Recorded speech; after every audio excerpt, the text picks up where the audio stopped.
the ESPN FPI, while ranking Tennessee at number 8 in the nation for its final 2025 preview, came out with the projections for every Tennessee football game this year on their schedule.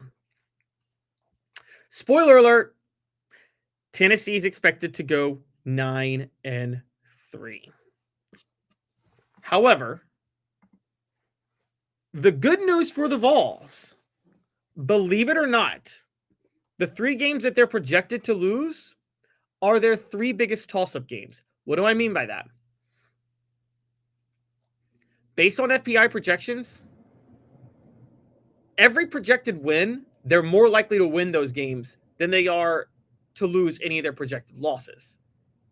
That's a really good stat and a really good sign for Tennessee. Basically, if you project them at 9-3, but they're either going to lose a game that they're not supposed to lose or win a game that they're not supposed to win, it's more likely that they win a game that they're not supposed to win. So 10-2 looks more likely than 8-4. We're going to go to those 3 toss-up games. They're not going to shock you which ones they are. And it is 4 Downs, brought to you by Ted Russell Ford Lincoln. And I am first going to give my Cooper Mays impression to the chagrin of you guys. But as long as Dave is out to show support for Dave and the soundboard that I miss, I'm going to impersonate Cooper Mays for 4 Downs because Cooper Mays' voice is the one that we use to tee us off for every down when we play 4 Downs. So first, Cooper Mays here. Like and subscribe. Well, thank you, Coop. I really appreciate that. Coop here. First down. All right, first down from Cooper Mays.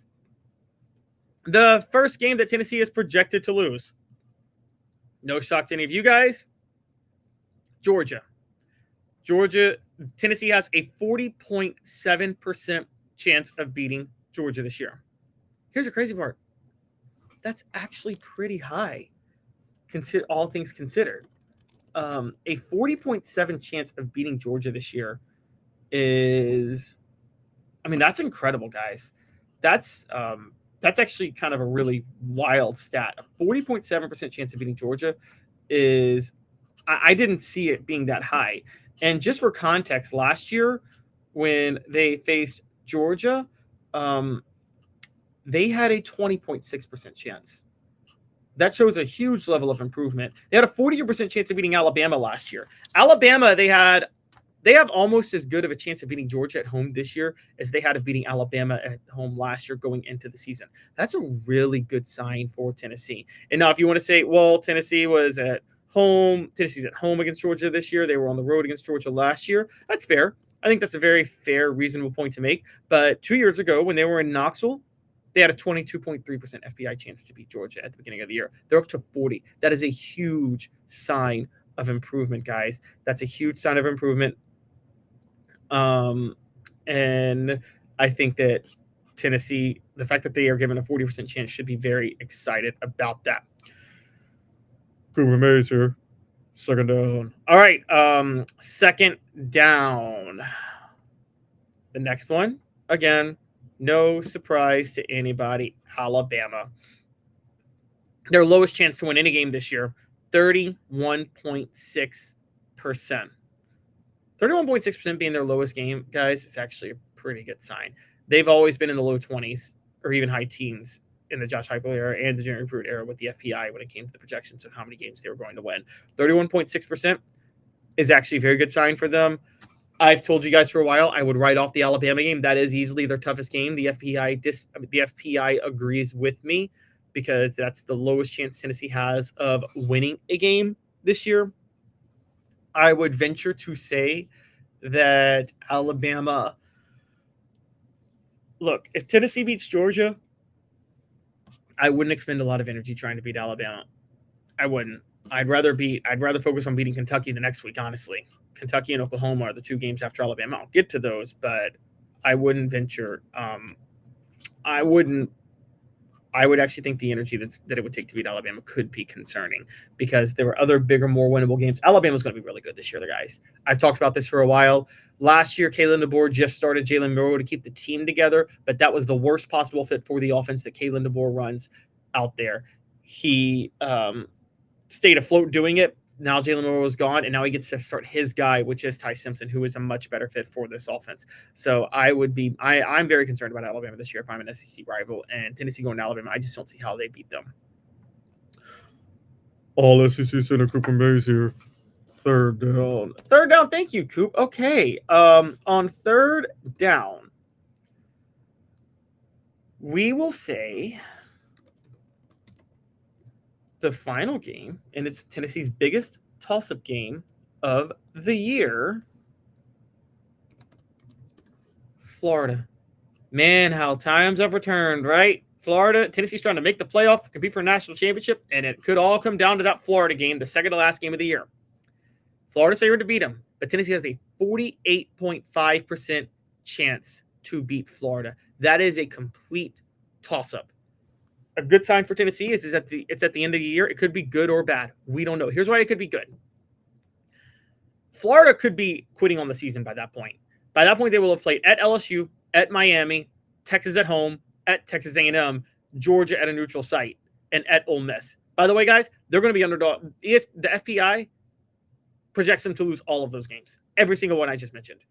And if that's the case, they will be 4-6 going to play Tennessee. And that's assuming they don't lose at Kentucky or to South Florida at home. Okay. So they could easily be 4-6 or even 3-7 going to play Tennessee. Billy Napier would be fired. They would quit on the season. Tennessee could beat them. Or they got a bowl game to play for. They're excited. They're going to go all out to try to beat Tennessee at home. Or Billy Napier's fired and they rally around the new interim coach just because for momentum, because that happens sometimes. A lot of ways this could go, but it could be good for Tennessee that they play Florida when they do, because they could be so mentally drained from what happened in the season. Fourth down coming up, brought to you by Ted Russell Ford Lincoln, your home for the finest vehicles in Knoxville, new and used, East Tennessee's largest Ford and Lincoln volume dealer. A beacon of hope in a world of high prices. Look to the skies, Knoxville. Super Savings is here. Ted Russell Ford is East Tennessee's #1 volume Ford dealer. Right now, get 0% APR, 0 down, and 0 payments for 90 days on select models, plus 2 years complimentary maintenance. Come see the super dealer today at either Ted Russell Ford location, Parkside Drive, or Kingston Pike. All SEC Center Cooper Mays here.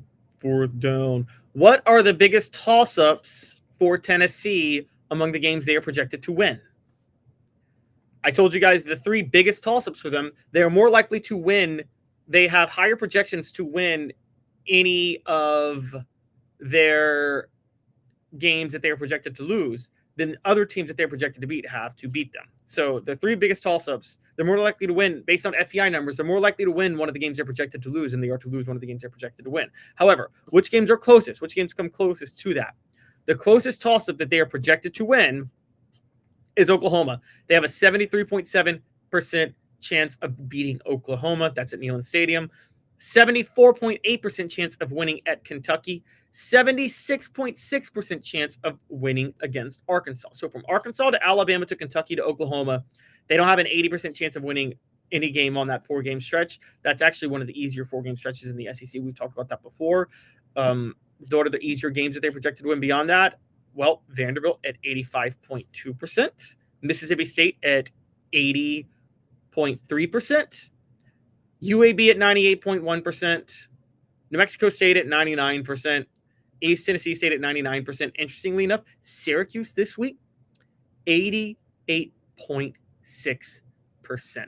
So Tennessee should be very excited about the state of the FPI schedule and how the season starts. They have a very good chance of being, look, 10-2 could be very much on the table, but we'll see how that goes. But Tennessee is actually looking to be in decent shape with the FPI. We're going to see how that goes.